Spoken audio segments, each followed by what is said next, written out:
ఈరోజు మనం మీనాక్షి నవరత్నమాల స్తోత్రంలోని 6వ శ్లోకం గురించి తెలుసుకుందాం.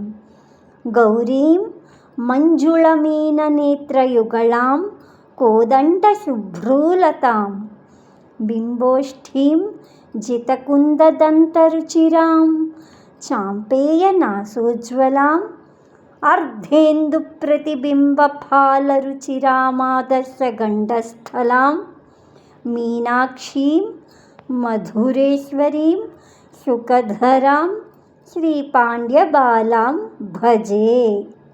గౌరీం ఓ గౌరీదేవి, మంజుళ అందమైన, మీన చేప, నేత్ర కళ్ళు, యుగళాం జంట కలది, అందమైన చేపల వంటి కళ్ళు కలిగిన దానా. కోదండ అంటే విల్లు, సు అంటే అందమైన, భ్రూ అంటే కనుబొమ్మలు, లతాం తీగ, విల్లులాగా వంగిన తీగ వంటి కనుబొమ్మలతో ప్రకాశించేదానా. బింబోష్ఠీం బింబ అంటే దొండపండు, ఉష్ఠీం అంటే పెదవులు, దొండపండు వంటి పెదవులు కలదానా.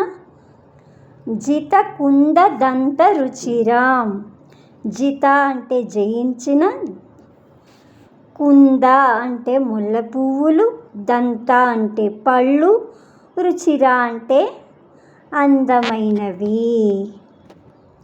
ముల్ల మొగ్గల తెలుపును కూడా ఓడించేంతటి అందమైన చిరునవ్వు అంటే పలువరుస కలదానా.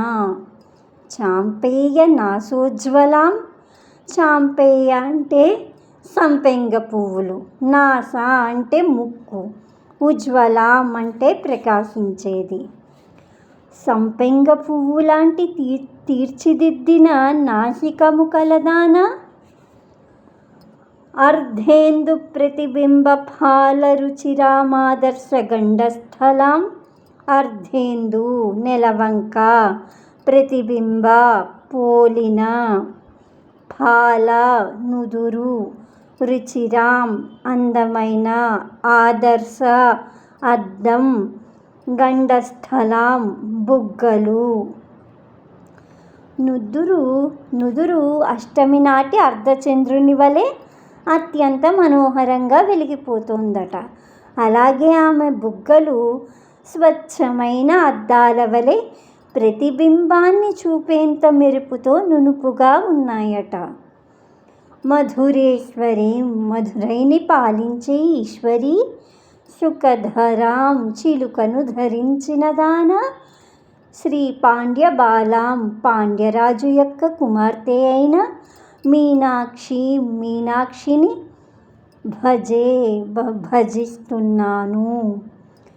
ఓ గౌరీదేవి, అందమైన చేపల వంటి కళ్ళు కలిగిన దానా, విల్లులాగా వంగిన తీగ వంటి కనుబొమ్మలతో ప్రకాశించేదానా, దొండపండు వంటి పెదవులు కలదానా, మొల్ల మొగ్గల తెలుపును కూడా ఓడించేంతటి అందమైన చిరునవ్వు అంటే పలువరుస కలదానా, సంపెంగ పువ్వు లాంటి తీర్చిదిద్దిన నాసికము కలదానా, నుదురు అష్టమి నాటి అర్ధచంద్రుని వలె అత్యంత మనోహరంగా వెలిగిపోతున్న దానా, బుగ్గలు స్వచ్ఛమైన అద్దాల వలె ప్రతిబింబాన్ని చూపేంత మెరుపుతో నునుపుగా ఉన్నదానా, చిలుకను ధరించి మధురై నగరాన్ని పాలించే దేవత అయిన పాండ్యరాజపుత్రికైన మీనాక్షిని భజిస్తున్నాను అని అర్థం. శ్రీమాత్రే నమః.